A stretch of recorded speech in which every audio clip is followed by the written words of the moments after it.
one of your videos, you say that the problem with the world is that most people lack the intensity.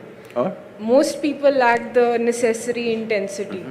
And then you say the way is dhyana.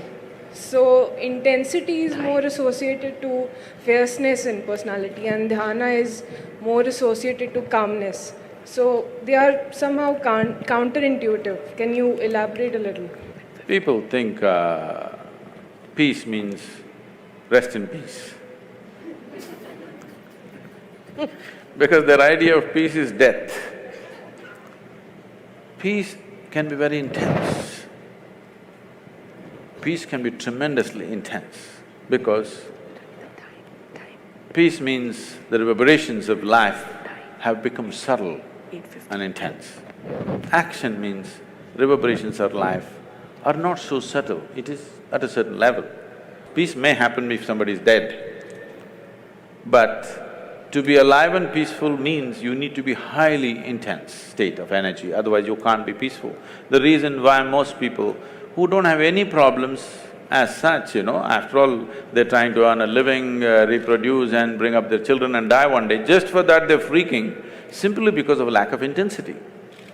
Because life is happening at a low ebb, naturally everything is a problem. If it rises a little bit, suddenly you have a little clearer view of everything. For this, you need a higher intensity of energy within you, and the yogic system is essentially focused towards that.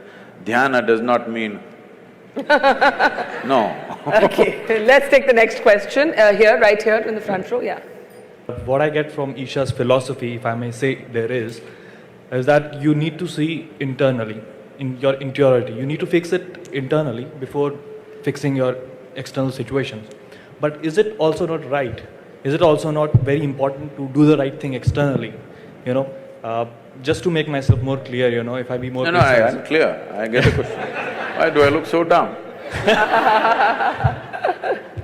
Let's say, if… I got it. Yeah, if somebody is born… I got the question. Isha's philosophy is not about looking internally or externally. It is just that if you're looking for mangoes, you look up the tree, you don't dig the earth, all right? But if you're looking how to plant a mango tree, then you dig the earth. You're looking for mangoes, if you dig the earth, will you find it, I'm asking? So if you're inner things, you must look inward, outer things, you must look outward. There is no such philosophy, look out or look in. Wherever the damn thing is, look there. It's like, Shankaran Pillai went for a job interview and they asked him, which is further, Mumbai or moon? He thought profoundly and then said, Mumbai. They said, how do you say this? He said, I can see the moon, I can't see Mumbai. Okay, last question, yeah. Namaskaram, Sadhguru. I just want to ask… Hold the mic closer to Yeah, you. I just want to ask you that everybody's perception of good and bad is different. And what do you think if we start manifesting our own good and bad, what will be the state of the society? Maybe you won't have power tonight. I think I already made this clear. The biggest problem with the world is there are too many good people, not enough sensible people. Yeah. Sense is life-specific, okay? Goodness need not be life-oriented. Goodness may be going to heaven. And the moment I want you to understand this dangerous concept, people don't address this. The moment you believe, suppose I believe there is heaven and it's a beautiful place and you can live in the company of gods, should I send you there today or no? If I really care for you, I'm saying. Yes? If I really care for you and if I believe there's a great place, should I send you there or not? This is a dangerous thing, do you understand?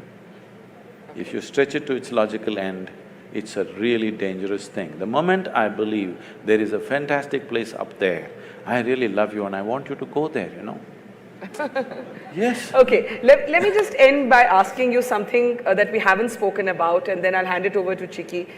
You said you love machines. I didn't say I love them. Okay, you like machines, or they're useful. They work. Have our lives been overtaken by gadgets? Not mine. No? Definitely not. I use all the gadgets, but they don't overtake me. These are fantastic things in our life. Things…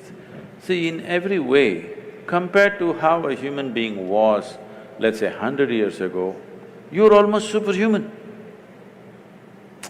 100 years ago, if I could just pick up something from my pocket and talk to somebody in America right now, I would be superhuman. Why superhuman? If I said I'm God, people would have believed me. 100 years ago, 500 years ago, if I just had a light bulb, I would have become God on this planet. I want you to know. Look at the things we have today. We are really superhuman. Once this kind of capability has come to us, little more sense has to rise, little more awareness and consciousness has to arise. If this doesn't happen, this capability will turn against us. This is what you're saying. Now gadgets are freaking people. Why? It's a simple thing. If you want to use it, you can use it or you can keep it aside. Because you're in a compulsive state, if you start using a cell phone, you can't stop it. Even in your sleep, you're texting. See, the boy he's not with me, he's looking at me in the screen. Now, this is the same thing. If food is good, if you start eating, you don't know when to stop. If you start drinking, you don't know when to stop. If you start doing something, you don't know when to stop. The same thing. It is not about the gadget, it is not about the food, it is just that there is not enough consciousness, there is compulsiveness. Everything is happening compulsively. Instead of addressing the root, you're trying to kill the gadget. Gadget is a fantastic thing. Every damn gadget has enhanced our life in a huge way, isn't it? Don't curse the gadgets. It is just that compulsiveness has to go.